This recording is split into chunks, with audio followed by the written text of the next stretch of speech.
Puji Tuhan kita bisa ada pada sore hari ini sampai pada saat di mana kedua anak Tuhan ini dengan tekad yang sungguh melangkah ke dalam rumah Tuhan, membawa hubungan kudus mereka, cinta mereka sampai pada penghujungnya, yaitu peneguhan dan pemberkatan nikah. Tentu yang namanya cinta selalu menginginkan bahwa di ujungnya bisa hidup bersama dalam sebuah pernikahan yang kudus. Ketika penulis kitab Kidung Agung, yaitu Raja Salomo, menuliskan tentang cinta yang sesungguhnya, ia tidak saja berbicara tentang janji-janji semata, ya. Ketika orang mulai mengenal cinta, tentu ada banyak janji. Tetapi tidak sedikit juga banyak orang yang punya pengalaman janji itu kandas, tidak sampai di pelabuhan. Dan karena itu ketika berbicara tentang cinta yang disampaikan oleh Salomo di sini, dia sedang berbicara tentang cinta yang sesungguhnya, cinta yang sejati, yang hanya maut yang bisa memisahkan. Sehingga ia mengatakan bahwa cinta kuat seperti maut. Beberapa hari kemarin, ya, minggu lalu, ya, belum 1 minggu, kami baru saja memakamkan salah seorang jemaat kami, yaitu Mama Evi Abineno Sau, ya, semua tahu. Begitu kuat cintanya Mama Evi sehingga suaminya meninggal 20 tahun yang lalu. Tapi dia selalu menyatakan kepada saudara-saudaranya, bahkan anak-anaknya, jika satu saat saya meninggal, tolong kuburkan saya di samping suami saya. Bayangkan, setelah 20 tahun suaminya meninggal, ia tetap setia pada suaminya, mengurus anak-anaknya, dan menjelang hari terakhir dia meninggal, dia terus mengingatkan, ingat kalau saya meninggal. Karena dia sakit, jadi dia bilang kalau saya meninggal, tolong kuburkan saya sampai di Oikabiti. Jadi dalam satu kesempatan ketika saya ada dalam pelayanan bersama Mama Evi, dia bilang, mempendeta son boleh ini apa sonde ikut toh, mempendeta harus antar saya sampai Oikabiti. Karena saya mau dikuburkan di samping suami saya.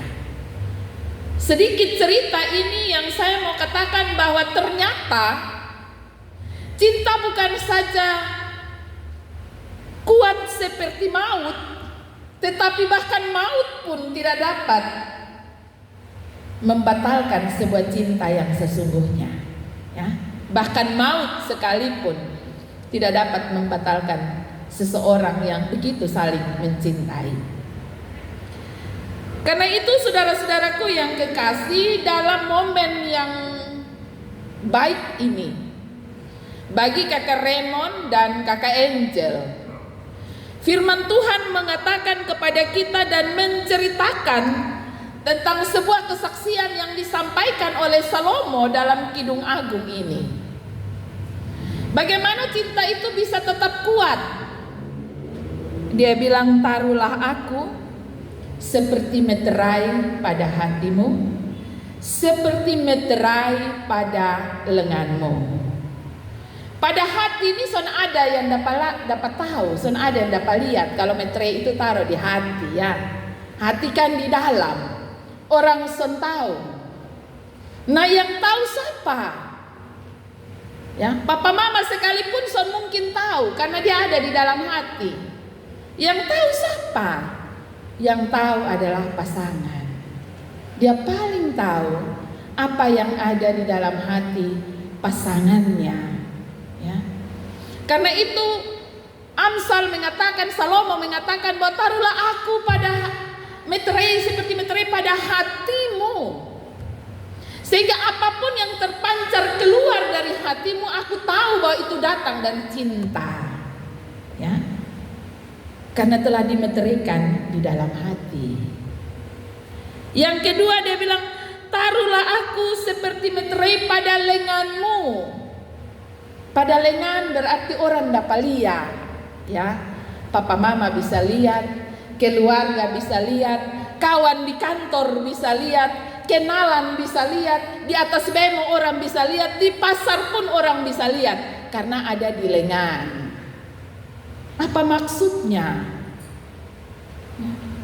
Terkadang kotong lebih baik dengan orang luar daripada dengan pasangan. Kotong bisa lebih sopan dengan orang yang kotong baru kenal. Kotong bisa memiliki kata-kata yang melembutkan hati terhadap orang yang tidak kita kenal. Tapi dengan pasangan kita kasar sekali, ya. Apakah karena kita sudah memiliki mereka? Hari ini firman Tuhan mengingatkan dan menasehati pasangan yang baru mau masuk rumah tangga ini, ya, bahwa cinta yang dimiliki oleh kita terhadap pasangan kita bukan saja dipahami dan dimengerti oleh pasangan kita ketika ada di dalam rumah dan di dalam kamar. Tapi cinta itu juga harus bisa dimengerti dan dipahami oleh orang yang ada di sekeliling kita. Kita dapat menunjukkan kepada dunia bahwa kita betul-betul dan sungguh-sungguh mencintai pasangan kita. Dan itu bisa dilihat dari bagaimana karakter kita, bagaimana tingkah laku kita, bagaimana tutur kata kita. Itu yang disebut seperti meterai pada lenganmu.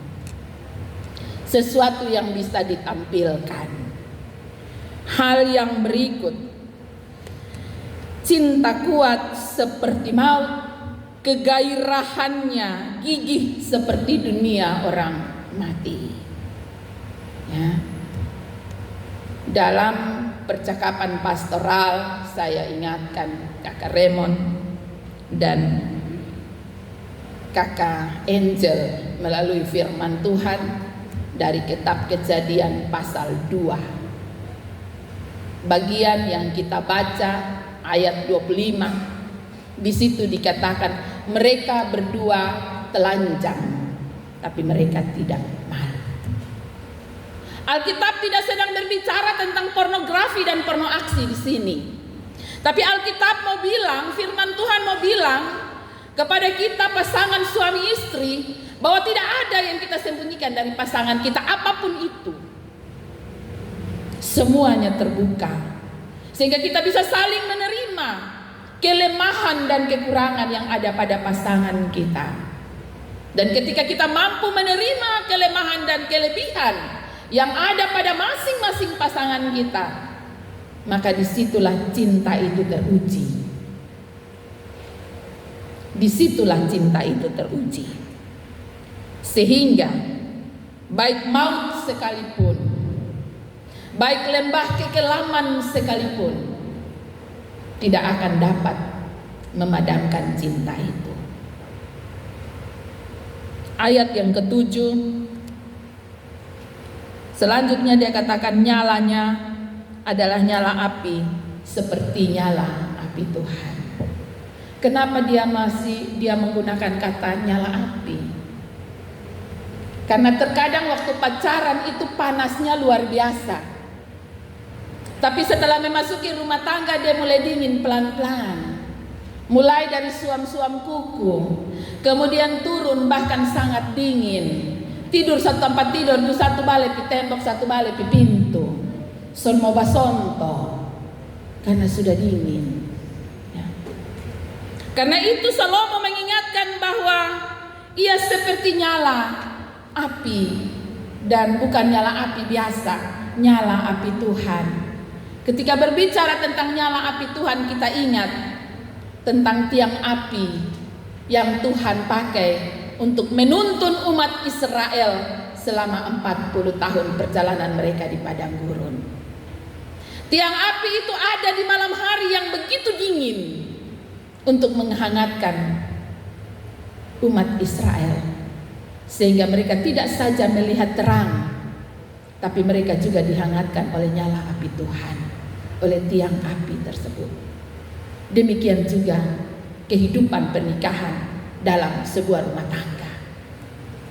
Kita tidak bisa menuntut pasangan kita untuk terus menyalakan nyala api cinta tersebut, tapi masing-masing kita berupaya untuk menciptakan suasana yang terus hangat. Jangan bilang, oh sudah di bepu suami, sudah di bepu istri, jadi dia son mau, pasti dia mau. Tidak bisa, ya. Marilah kita saling menghangatkan kehidupan pernikahan kita, sehingga seperti nyala api Tuhan yang tidak menghanguskan, tapi nyala api Tuhan yang memberi terang dan memberi kehangatan bagi cinta yang mungkin hampir padam.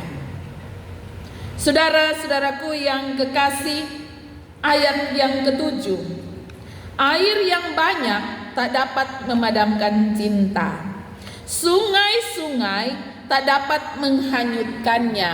Ini dia pakai bahwa ada kondisi di mana di luar dari dugaan, ya, kondisi di mana terjadi karena kekuatan alam, ya. Bisa saja satu saat kita tidak ada yang meminta, karena suatu masalah terjadi, maka mungkin saja seorang istri tidak dapat lagi menjalankan fungsinya sebagai istri. Seorang suami tidak dapat lagi menjalankan fungsinya sebagai istri. Tapi dia katakan di sini, itu adalah kondisi yang bisa saja terjadi. Tapi biarlah cinta itu, ketika dinyalakan oleh nyala api Tuhan, maka air yang banyak, sungai yang terus mengalir pun tidak dapat memadamkan cinta yang ada.